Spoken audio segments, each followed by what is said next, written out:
Hello, everyone, and welcome to today's Fiber Broadband Association webinar. My name is David Norris. I'm the webinar producer here at the Fiber Broadband Association. Thank you, everybody, for joining us today.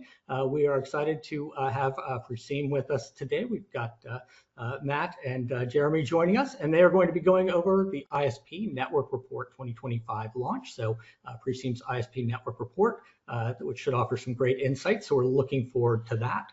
Before we jump in, though, I just have a couple of brief housekeeping items to go through. First of all, as attendees, you are in listen-only mode today, but please do ask your questions. You can do so by selecting the questions tool, which is located in the upper right-hand side of your screen, and submit your questions, and we'll love to get to those when we get to the Q&A portion. And also, this will be available on demand. You can find that on demand on the FBA website. It'll be under the Resources tab, or you can look under the Webinars and Events tab, and it'll redirect you there. So keep an eye out for that. If you wish to share the details from today's webinar with others, we certainly hope you do. And lastly, at the end of today's presentation, you'll be invited rather to complete a brief feedback survey. And we encourage you to do that. We do like to get the feedback, and it helps us to make sure that these are valuable for you as attendees. So thank you again for joining. And with that, just very briefly, I'll introduce our experts that we have on today from Preseem. We have Jeremy Austin. He's the Senior Product Manager at Preseem. And then we also have Matt, and I'm going to do it anyway, Dinick, who is the Product Marketing Director for Preseem. So happy to have both of you here with us today, gentlemen. I don't want to hold up your time, but I'm excited to learn more about what sort of insights and discoveries you've found with the latest report. So with that, I will go ahead and hand you control and let you jump right in here. Fantastic. I think you're up first, Matt. Beautiful. Well, thank you so much for that introduction there, David. So I wanted to welcome everybody to today's webinar, specifically for the Fiber Broadband Association. Jeremy and I today are going to take you through some insights that we found with our annual ISP network report. To take us through just some general market information of what we kind of have found from the report overall. So we did a little bit of an intro, obviously, together. So now you're very familiar, obviously, with how to pronounce my last name, and you're very familiar with Jeremy as well. So we're going to go through a bit of an intro into Preseem. If this is your first sort of foray into understanding what Preseem does, we'll give you some insight into that and really what the foundation we have in place to collect all these metrics that we're going to be providing some insights on today. So we'll talk a little around the report methodology and some of the guidelines, really the constructs that we put in place to measure the data and provide some insights on that as well. We're going to look at some traffic comparisons year over year, so some really interesting data there, as well as share some insights from the first ever operational survey that we've run with operators just like yourself from around the world, just to get some insight into benchmarks and some things that you're tracking operationally across your own ISPs and your business. We'll take a look at traffic, some interesting trends on speeds, as well as delivery of internet and broadband services around the world. And then the nitty gritty, getting some really awesome fiber insights and obviously Q&A, but along the way, Jeremy and I, as well as David, will kind of look at, if you have any questions, we'll definitely answer them along the way as well. So just to get right into it, when we work with our customers from around the world, ISP customers around the world, there's a couple of really core insights and challenges that we see that they find. And a lot of this is really leading them to take a reactive approach to how they perform access network and subscriber management across their network. So we hear from many ISPs that they're very resource constrained. They're limited with the number of people and assets and budget that they actually have in place to really deliver their broadband services in a continuous way. We also see that because of the way that broadband has evolved and technologies in the marketplace have evolved as well, that there's a lot of different legacy systems that folks are managing. So it becomes really difficult for them to manage those together. They find that there's several systems that they need to go window to window and actually look at that. And I think all of these technologies and legacy systems and systems that are in place give a lot of disparate visibility into that data. So really siloed and really fragmented when we think about how we actually get the insights out of that. And that's just the market challenge. So what we set out at Preseem to really help operators around the world solve is provide a way to give them that centralized intelligence across their access network, their vendors and subscribers. So it doesn't matter what combination of access technologies billing and OSS vendors that you operate, you have a centralized view and unified visibility across your entire network, and then layering solutions on top of that so you can protect the quality of experience, you can spot growth opportunities faster, really drive network operations as well. And this is the foundation that you're going to see from today, from what Jeremy and I are going to walk you through in terms of the data that we're able to actually collect and how we're able to get these metrics. So there's a couple of different ways that we collect insights from the network itself. We can deploy inside of the management network. We deploy inside of the subscriber traffic directly in line so that we can actually measure latency and quality of experience and round trip time on the network, so that we'll give you a very nice picture of some of the metrics that are available there. And this really provides that foundation, as I mentioned, for the insights that we're going to share with you today. So when we kind of get into this here, just take a really quick look at some of the additional methodology and how we've kind of prepared the report.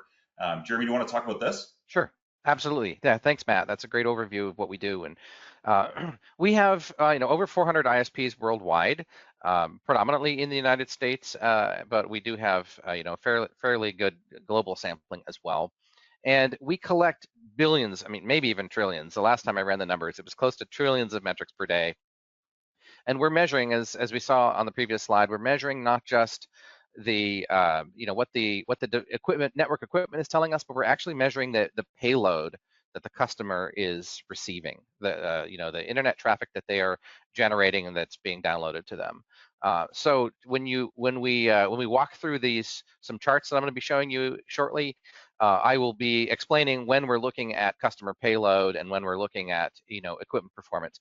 Most of what we're going to be looking at today is true payload. So this is what the subscriber is actually experiencing on their telephone or their smart TV. The other thing that we use in our methodology is we use this concept of peak versus off-peak. As anyone who has run an ISP will know, if you look at the chart here on this slide, there's a daily peak that takes place sometime in the evening hours, depending on what time zone you're in. That might vary a little bit, but any ISP sees, there's going to be a dip around 2 in the morning, and then there's going to be an evening peak where we have to build our networks for that evening peak, and for holiday peaks and big streaming events, for example. And what really matters is the subscriber experience at that peak time. If we were to say, let's take an average of what the subscriber experience is throughout the day, that would be heavily weighted toward times when the network is not busy. And that subscriber experience may be fine. It's when the network is loaded that we really need to make sure that the subscriber is having a good experience. So I'll be showing you metrics that are peak and off peak so that you can understand how the networks are performing, and you can understand how you can measure your own network to be able to really understand that subscriber satisfaction. I'll skip to, let's see here, the next one. So we're talking about this year's edition, the Preseem ISP Network Report. Those of you who've been following our reports for some years now, I think we've been putting them out since maybe 2017, 2018, quite a while now. We'll note that it used to be called the Fixed Wireless Network Report because we had a majority of the data, not all of the data, but a majority of it in there was really about fixed wireless. Well, this year, we really have so much fiber data that we are branding it the network report. So we really have fiber data to show you as well. So we're not really going to spend a ton of time on the fixed wireless portion here. There'll be a few data points so that you can understand that and compare it. Just so you understand where our DNA here. We really love all access technologies equally, and are really happy to kind of be able to share this with the fiber community as well. Many of you who've been doing fixed wireless have been doing fiber, and vice versa. It's not like there's a strong divide here. So I'll start out with just a couple year-over-year change comments.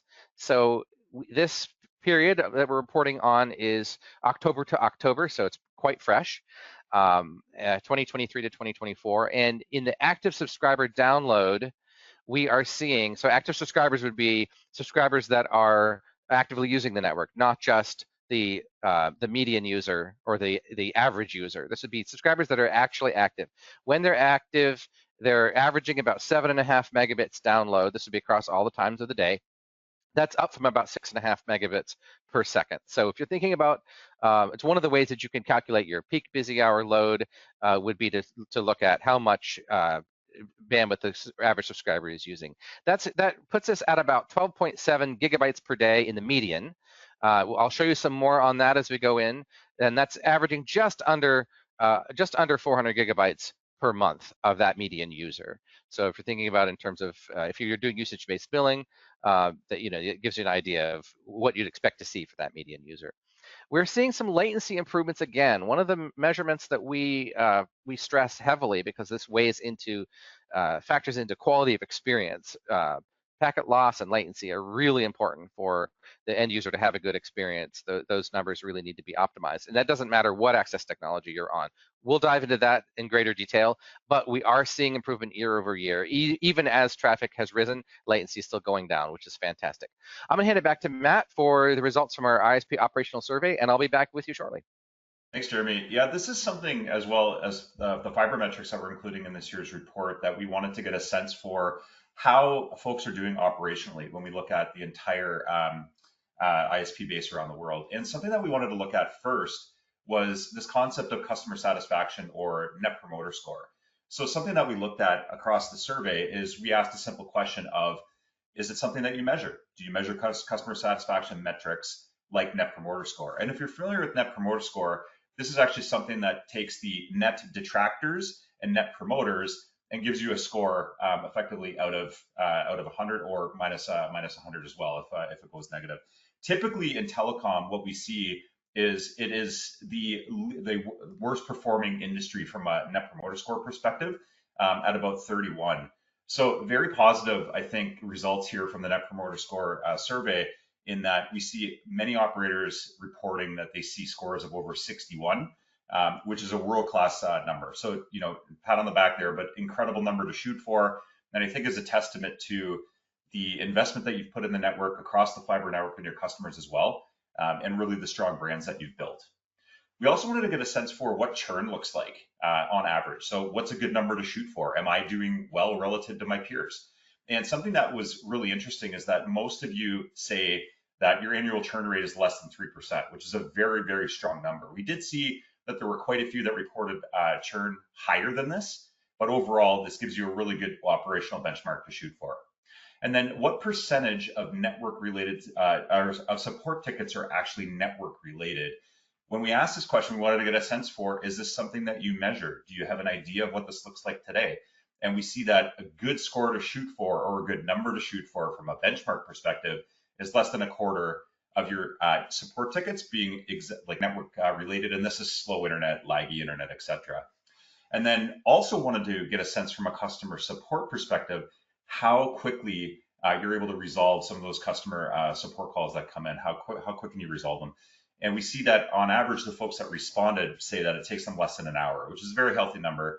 So it gives you kind of the overall benchmark to shoot for when we think about support call resolution.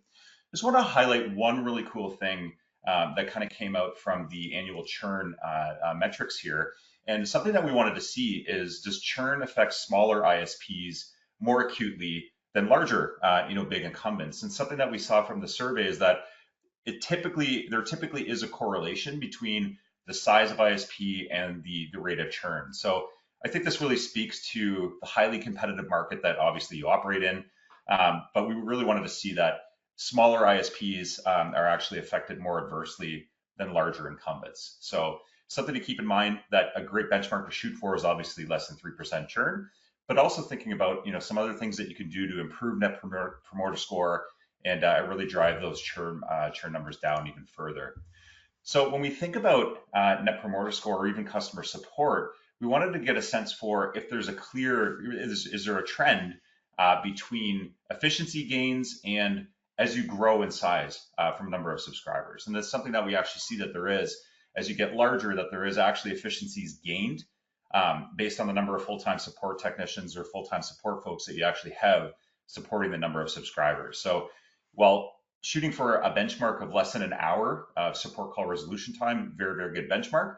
Also, as you scale, there's also efficiencies to be gained from driving down those support call resolutions as the overall ISP increases as well in size. Another really cool thing I think that came out from the network operations perspective is we wanted to see if there was a correlation between net promoter score and network operations efficiencies. And something that we found is that we were really obviously trying to understand this, and this is something that we continually found from the operations, is that there does seem to be a correlation between the Net Promoter Score and the efficiency of your ISP. So if you're more efficient in really solving those network operations challenges and problems, typically you have a higher Net Promoter Score as well. And that's definitely some of the results from the survey that came in. Finally, looking around adding new access technologies, I think this is something that we were really interested in understanding is, if you're looking to invest in the network, what does that mean I'm just going to go back to the slide here so we can actually chat through that content there. But when we look at overall, thinking about just generally how that we perform from an NPS perspective, and understanding when you're investing in new technologies, I'm just having a bit of difficulty going back here, a couple slides. Yeah, there we go, one more, okay. Yeah, great. So we were trying to get a sense for how you're thinking about investing in your networks as well. And something that we saw from the survey is that 36% of you are planning on adding new access technology vendors, whether fiber or even fixed wireless, in the next 12 months. So it shows us that these are things that you're thinking about, how you deliver continuous, great services to your customers on the road to improving your networks and really driving as much Net Promoter Score, the highest that you can. Okay, so I'm going to hand it back to Jeremy just to talk through a couple of the really interesting trends that we saw from a traffic usage and delivery of the overall services across the network. So Jeremy. Thanks, Matt. Thanks for all the number crunching on the survey too. Yeah, there's a lot of detail that goes into that, and I really appreciate it. Let's see if I can get this to go forward as well. Let's see here. I'm hitting. I got it to work before. So, okay, there's one. Do I just need to click? There we go. I can just click. All right. So first, I'm going to talk about data consumed. So we call this usage. How much data are they downloading? We generally don't break this down significantly for upload. This is just download here. We do have those numbers, and we'll look at them on some further slides. But from most customers' perspective, it's how much data can they download that they are determining whether or not they are happy with their ISP, right? So in fixed wireless, we saw the average user go up about just under 8% for used per day, from 11.79 to 12.71. We saw some of those numbers on that first slide I showed you earlier. The median user, however, has gone up 12%, so it's a little bit higher. The median user being the user that's a little more exemplary of your entire data set. The average user is going to be skewed both, or influenced both, by the users who use next to nothing and the really high users. So what we can see by the fact that these numbers are diverging is that the number of kind of outliers is dropping. There's really the people who are using quite a lot per day. This being a power law distribution, where there's going to be a few who use a lot, and then a long tail of those who use much less. But the median user going up means we are still seeing an increase. We're not yet saturated at the point where bandwidth consumption stops growing.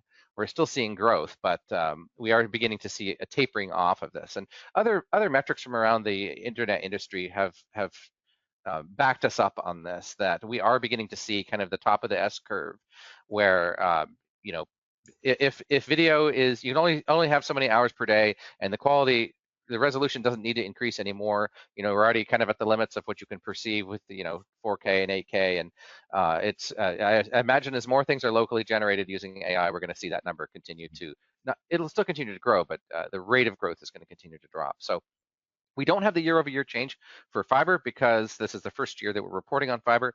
Those numbers are higher than the fiber, and I will explain why as we go along. I'll leave that a mystery for the moment. Again, we do see a difference between the median and the average.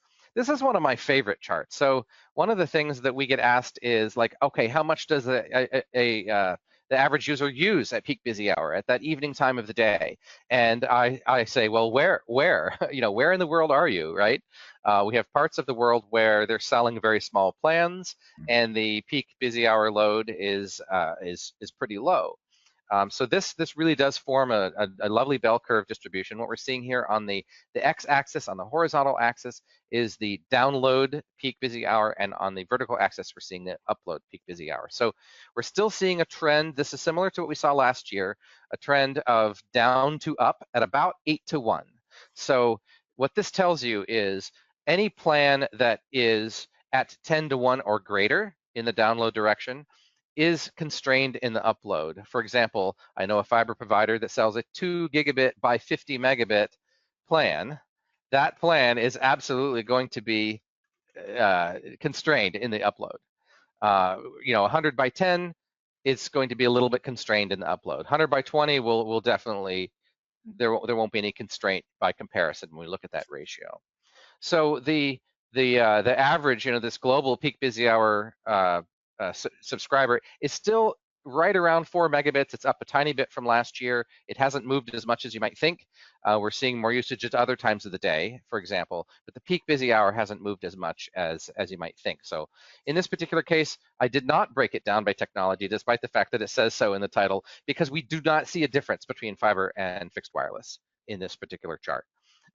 Each circle here represents an ISP, so there is going to be variation between ISPs, but we do not see significant variation between technologies. There are other things that differ between technologies, and we'll get to those as we go along. One of those being latency. So we are well known for measuring latency. We measure that inline. We're measuring the latency between your core and the actual subscriber equipment, and it's very representative. One of the strongest correlations with the experience that the customer is having. How fast does the internet feel? And as expected, we can see the yellow lines here. Latency on fiber is indeed lower than wireless. Latency has improved year over year. If we look at the blue and the green lines, we can see that we have a leftward shift here for the blue. That's fiber. I'm sorry, that's fixed wireless. That's that shift about 9% that I mentioned earlier on. The CDF is still looking pretty good. The cumulative distribution function, that's the line that goes up and to the right. We can see that has shifted to the left. In fiber, we can see that there is a it's essentially the difference between fiber and wireless here is about one wireless hop, which makes sense. We're still dealing with wireless in the home in the vast majority of cases, and so there's going to be latency that's induced there, and we'll look at that in detail on the next slide. But you do have significantly lower starting latency with fiber because you're not dealing with that additional wireless hop that we see in fixed wireless. In all cases, we are still maintaining a good baseline here with the vast majority of samples being well under the 150 milliseconds that are optimal for voice, and under 100, which is the current bead benchmark, for example. But that's quite easy to hit in both cases with these technologies. Note that we are not capturing data on satellite. We're not capturing data from LEO in this case, which I would expect to look fairly similar to terrestrial fixed wireless with a little bit higher jitter. Okay, and now if we look at the idle versus peak. So what we're plotting here is unfortunately that the legend is not very good. I apologize for that. What we see is two dark lines. The line with the peak here about 50%. I don't know if you can see my cursor, but this here is the wireless at idle, and this is the distribution of wireless under load. Similarly here, this yellow line, this dotted line, that's wireless fiber at idle, and then this dashed line is fiber under load. So we do see that there is a kind of an expected increase in latency under load. In this case, we're hitting about an average of about 20 milliseconds additional latency. That's what we'd expect to see on wireless, and most of that latency is going to be induced in the customer home as that wireless gets busy. Similarly, with fixed wireless, we have two sources of increased latency under load, which is why you can see the difference between these two peaks is greater, because you have the access network itself being wireless, and then latency increasing there under load, and then of course the network in the home increasing. So in all cases, it's a tolerable increase, but that explains what exactly is going on. And people say, well, fiber has no latency at all. I said, well, it all terminates on wireless somewhere. The only difference is where exactly it's terminating. And then let's go on to, we've got now some going back to kind of the download numbers. We are looking here at download on the left and upload on the right, and then we have all times and peak times. This is a lot of data on this chart here. That's the dark blue is all times, and the peak times are going to be the lighter blue. So the peak times tend to be lower because there will be times of the day, when the network is not running at its peak capacity, that subscriber throughput isn't going to be constrained by anything else on the network, and so they're going to get a little bit more when we look at all times versus peak times. And then we're looking at average versus P95. So the two graphs on the two bars on the left are average, and the two on the right are the 95th percentile. So we want to think about that as the extremes of what we see versus the median. So in this particular case, we notice there's really not a huge difference. If we look in the download direction, there's not a huge difference between peak times and all times, which means that in general, operators are doing a good job of provisioning their network to have capacity there available to them. We see greater variability in the upload, for example, even though the upload itself is not constrained, which is really an interesting it's an interesting phenomenon. I think it has more to do with people's usage habits than anything else. That that we do see a difference there. Uploads tend to occur at other times than peak busy hour in some cases, and that may be content creation versus content consumption. I'd like to dig into that some more. We again see a difference between fiber and wireless. And I'll explain why there is that big of a difference here as we get to our very last chart, which is the next one. And that is that when you look at the average or the median fiber user versus the average or median fixed wireless user, you do see a difference because the plan speeds are different. There is still a lot of legacy fixed wireless, particularly if you look outside the US, where speeds are the plan speeds that are being sold are considerably lower. If you're talking about legacy fixed wireless technologies, very few plan speeds are going to rise above 50 megabits. If you're talking about modern fixed wireless technologies, they do have the ability to go all the way up into the gigabit range. And so we do see that happening, in milliwave, for example. You can absolutely deliver a high-speed plan that's comparable in terms of rate.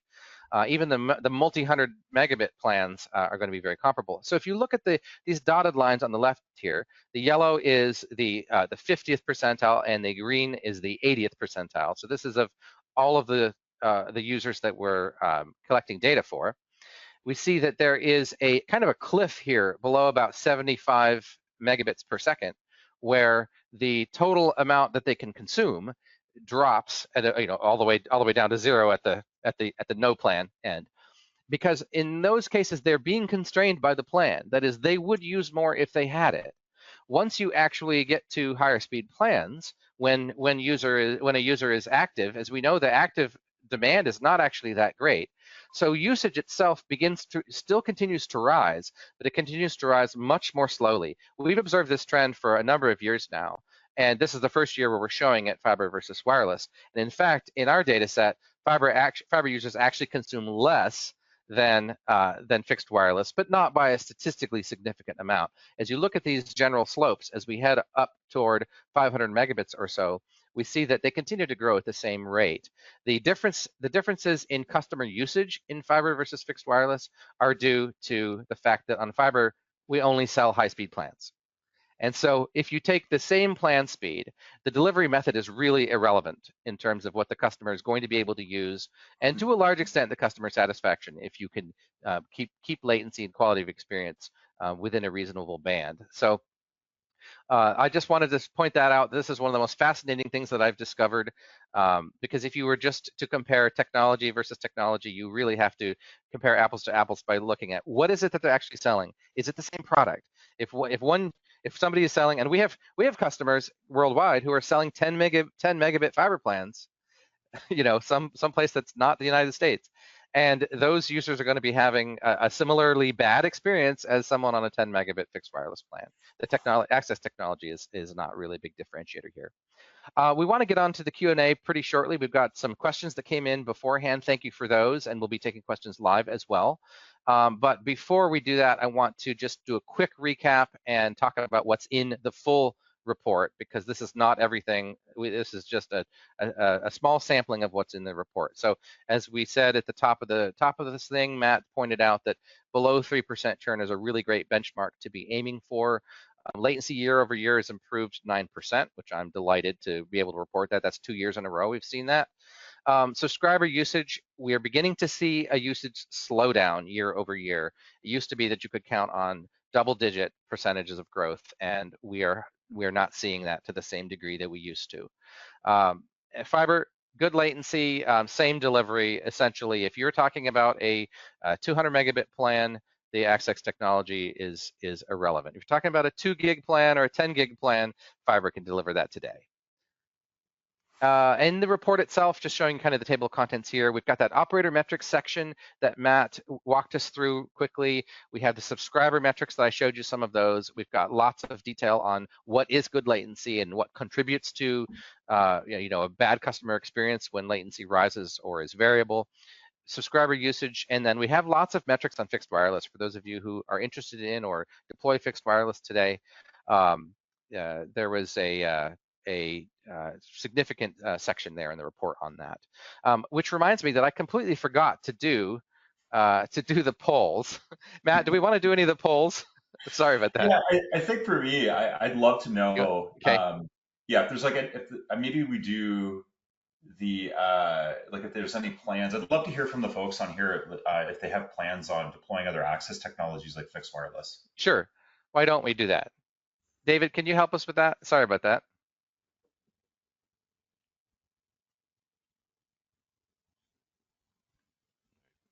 Kind of sprung it on David. I just got so excited about what I was talking about. Yeah, I mean, it's an exciting report, right? And especially for the fiber metrics and the operational metrics that we haven't done before. I think it's some really interesting perspective for everyone on here to have a look at. Yeah, okay, awesome. We've got a poll here.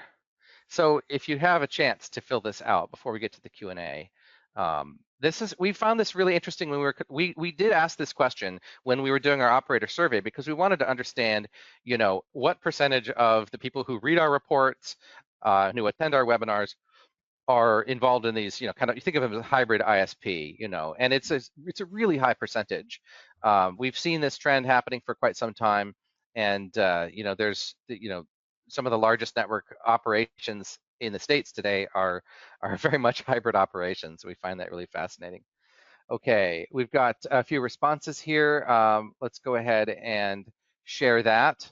So we have we've got some responses here. Let's see. I don't see the results yet. It looked like it was almost half and half from what I saw. Just yeah, it's about half and half. Yep. Which is super interesting, I think. There we go. So, I mean, yeah, folks that have already deployed fixed wireless access technology, or you're just starting out, versus the folks that don't have any plans. Don't have any plans to. Yeah. And I assume that also includes people who aren't ISPs, perhaps. So, right. Awesome. So then, let's see. Do we want to do any of the other polls? Matt, are you good with that? Actually, on the heels, I'd love from a quality of experience perspective to understand if that's something that I know we had a question about it directly. So I'd love to see if this is something that folks track. So, if you're new to the term quality of experience, it's definitely one that is getting much more attention these days, even to the point of being able to be, considered in a conversation where we're talking about broadband funding, for example. BEAD funding initially didn't really have any requirements or benchmarks for quality of experience, but there's still work to be done to make the standards and the things that people are measuring really align with the customer experience, and we'll continue to try to work on that. Okay, awesome. We've got some responses here. They're still coming in. Give it a second longer, and it looks as if we have most people are planning to, which is really great here. So we've got no plans is 33%, but the rest of you are really hip and savvy to this concept. So that's really awesome. It's great to hear that about our listenership here today. Okay, let's go ahead and go to the general Q&A. We've got, I know we've got some questions already lined up from before the show. David, do you want to take those away? Absolutely, and I want to make sure you can hear me now. I've been juggling a couple of machines behind the scenes I here. appreciate it, David. Yeah. No problem at all. Definitely excited to get to the questions here. Give me just one moment. And so, While you're doing that, David, I can point out that in the chat, David has posted the link to the full report, which if you don't have it already, it's very easy. You can click on that link and get that. You don't have to scan anything. Was that what you're going to say, Dave? That's right. So we do have it in there, and we can. You can actually, if you look, there's a little stick pin icon up at the top of the chat, and you can use that. And you can download this all as a text file. So no need to copy each of the links individually. Oh, fantastic! And those will also be in the follow-up email for this webinar as well. So lots of ways to make sure that people can get to the report. We do have a few questions that came in here, and while I'm looking at these, if you have more questions, please do submit those. Yes, please We'd love put to them see in. them. So let's see here. The first question that we received through the registration is what broad trends should broadband regulators know about? I think I'll take that one. Yeah, so, and I said it already a little bit, like we really want regulators to understand a couple things. One, that subscriber usage is not really dependent on what plans that you are selling. Oh, beyond a certain point, customer experience is everything. We sell different plans to differentiate them, so people have good, better, best. There's revenue to be had there. But when it comes to meeting subscribers' actual needs, it's really more important to be able to deliver them technology that can meet their needs today at a cost that's affordable. There's this idea that everyone should, no matter how expensive it is to reach them, that everybody should have access to the most expensive and the latest and greatest technology, and that really is not practical. I'm on Starlink today because I don't have access to fiber yet in my neighborhood. I've ordered it. It will be put in. I'm going to really enjoy having it, but I can't really argue that Starlink largely doesn't meet my needs today, and I'm in the city. I really want to preserve that Starlink bandwidth for people out in the wilderness who don't have any other options, So finding the right tool for the right job, that's absolutely a message that I want regulators to be aware of. The second one is that in order to know exactly whether you are doing a good job as an ISP or whether we're spending our dollars well, our tax dollars or revenue from our customers, is we need to be measuring the right things. And that is primarily what experience is the customer actually having, not how many people are taking up a particular plan. That's not nearly as interesting as the actual experience that they're having, because then you not only do you know, okay, am I selling them the right products, but also you know things like, okay, what's actually going to be happening a year or two down the road. You've got this great predictive power when you really understand not just what customers are telling you, how they feel about it, but being able to actually predict network performance. So I would love regulators to pay more attention to that and set benchmarks that are based on upper percentiles, like the 95th, the 99th percentile, because that's what dictates your experience. If you have a TCP conversation going on and 99 out of the packets, out of 99 out of 100 packets are delivered at 3 milliseconds, and one of those packets is delivered at 300 milliseconds, by golly, the customer is going to have a bad experience. So the average is not at all useful as a benchmark. I've been on copper networks or cable networks where the ISP will happily sell you a multi-gig plan that has multiple seconds of latency induced under load. That is not a good experience at all. So I don't care about the number that's that download speed. What I care about is that quality of experience. What's the responsiveness under load, for sure. And then I don't really care what access technology it's on. If you can deliver that experience to me on any access technology, I'll take it. So I probably went on a little bit long. Next one, Dave. Sure, and related to that, people are looking at let's see, they're asking, what are the methods and metrics that they should use to track the root causes of support calls? Cool. Yeah, I'll grab that one. I think it does build on Jeremy what you were just talking about as well, in making sure that you're able to measure, things properly across the network. I think the biggest As thing an for engineer, I always say that you can only control what you measure. and what gets measured gets done, Yeah, right? So I think at the end of the yeah, day, yeah. that's what it comes down to. And I think for your support calls as well, that's why it becomes so important to understand where those calls are coming in from. Are they billing related? Are they network related, right? And I think if you're able to measure the percentage that are network related, one of the benchmarks that we actually saw from the survey is that 25% of those support cases can be network related, right? And when you think about putting the focus on just even reducing that number, what that could mean for your business in not only faster resolution times for your customers, but proactively fewer calls coming in the first place when you're able to spot the potential problems before they become larger service impacting issues, right? And so I think that's a really big thing. Something that we've seen across our customer base is even just reducing the number of support calls. Many of our customers say they'll see 25% reductions in overall support calls It's just crazy. from Yeah. being able to proactively, manage elements across the access network and their subscriber traffic as well. So I think from metrics that you can consider to measure, you first of all see how many are coming in and segment the number of troubles that are coming in based on those related issues, so that you know where you can really put your focus. And if it's something that you can reduce from, as Jeremy mentioned, maximizing the quality of experience and really measuring that and making sure that you can impact it, I think it's going to have a massive impact across the operations of your business. Good question. All right. Let's see. So as a reminder, we are the Fiber Broadband Association here, so we certainly have our preference, but nonetheless, it's an important question. People want to know what does the future hold for copper-based infrastructure? Yeah, this is a great one. I spent about 20 years running a rural telco, and I made the transition off of copper long before many other larger networks did. Because it's hard. The more network you have, the harder it is to discontinue services, provide good quality replacements for them. And so I really do feel the pain of people who still have copper in the ground. I have been there.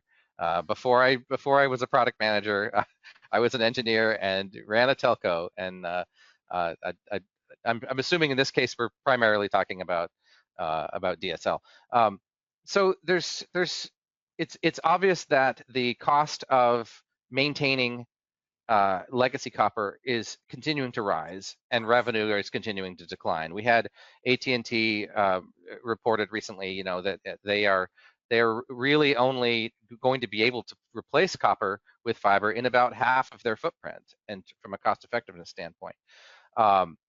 We see that there are companies that are using tools like Preseem to extend the life of their copper network when rip and replace is not an immediate option. Being able to ensure that there is a good quality of experience, even on what we would consider to be those plans that are on, below the knee of that curve. In many cases, I want to be clear that when I say that the people are being constrained by the plan, that doesn't necessarily mean that they're always having a bad experience.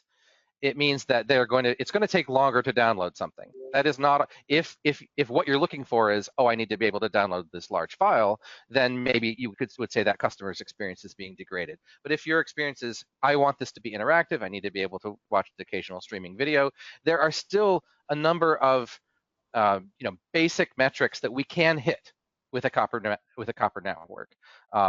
We talk about the average user being using about 7 megabits when active. That's still covered by a majority of plans.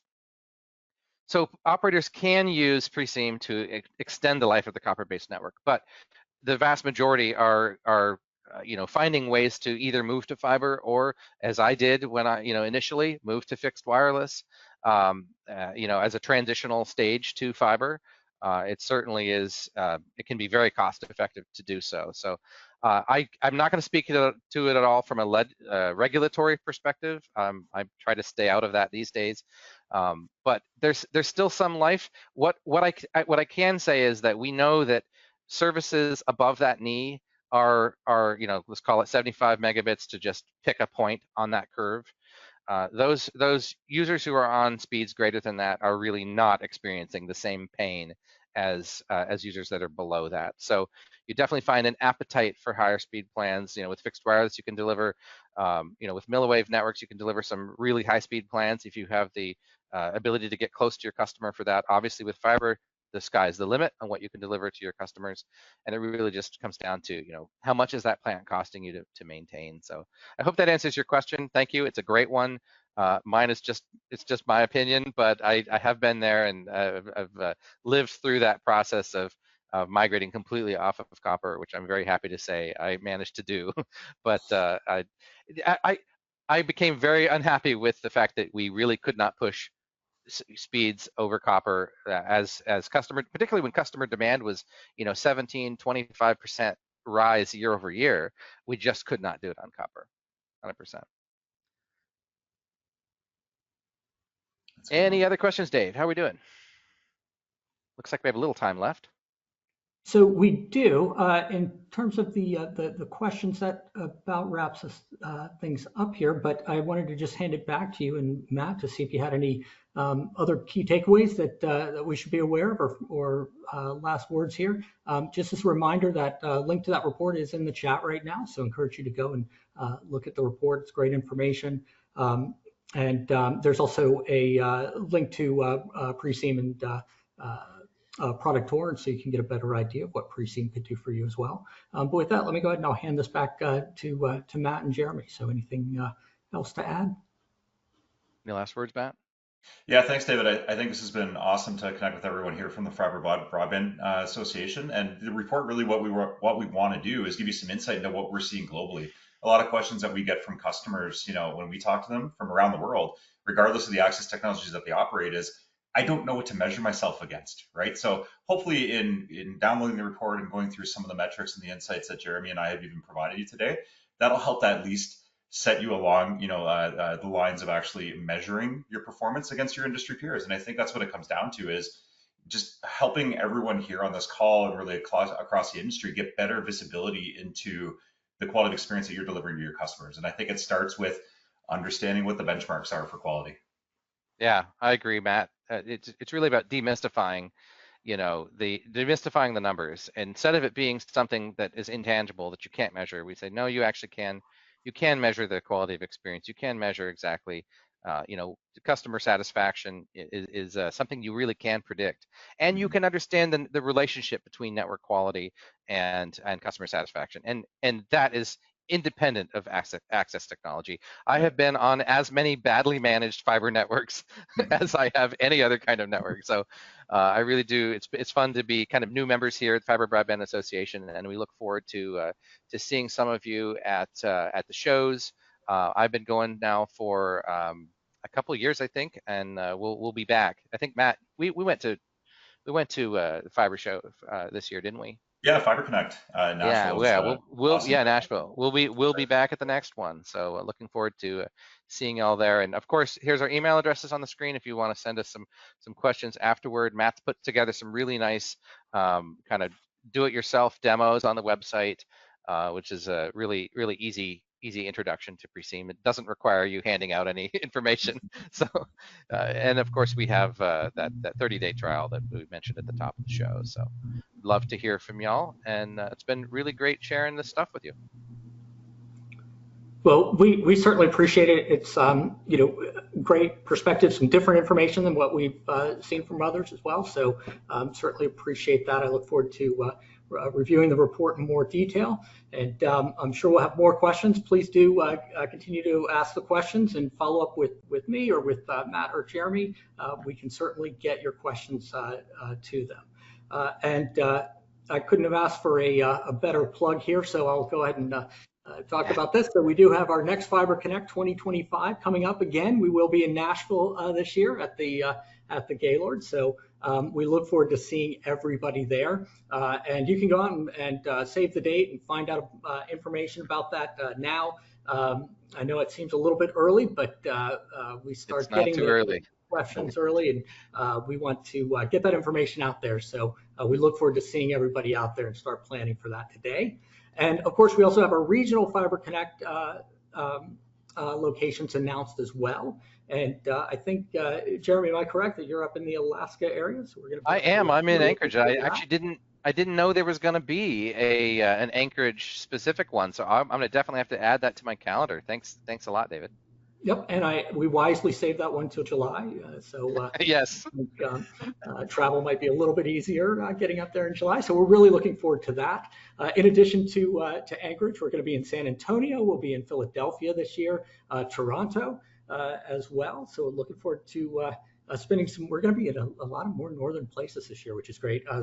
Spokane and Scottsdale and Kansas City. So if you're in those areas, check out those dates. You can always go out to our website and find out more information about those. And we like these. These are relatively smaller shows because they're regional, but it gives us great opportunities just to meet with you and speak more one-on-one. And we have some great sessions lined up and some great focus areas for these as well, such as tribal broadband, economics of fiber. We have one on fiber and fixed wireless in Anchorage. So I think we'll look forward to having Jeremy and others from Preseem there as well. That's fantastic. And our headquarters are just west of Toronto, so we'll definitely have to send somebody in August too. Maybe Matt will. Yeah, that one's super close to me. So yeah. I was going to say that's quite a few cities there. That's some of my favorite cities in the world there. So that's great. Yep, we're expanding every year, so we're excited to get to a few new locations, and definitely looking forward to that. We also have our Optic Path program. We are looking for volunteers now to help with that program. So if you're interested in helping us provide instruction for future fiber technicians, please do reach out to us. You can scan that QR code, and I will also put some links in the chat here, as well as in the follow-up email. And lastly, we have more webinars coming up. We've got one more on Wednesday here as far as one of our FBA member webinars, but we also have a Fiber for Breakfast this week, and we'll have a very special Fiber for Breakfast on the following Wednesday as well, which will actually be Christmas Day. I do look forward to seeing you on those as well. And with that, I just want to once again thank Preseem and thank Matt and Jeremy for providing this information today and taking time to share with us. And we want to thank all of you for attending and taking time out of your day to learn more with us here at FBA. So thank you all. Likewise. Thank you, David. Thanks, everyone.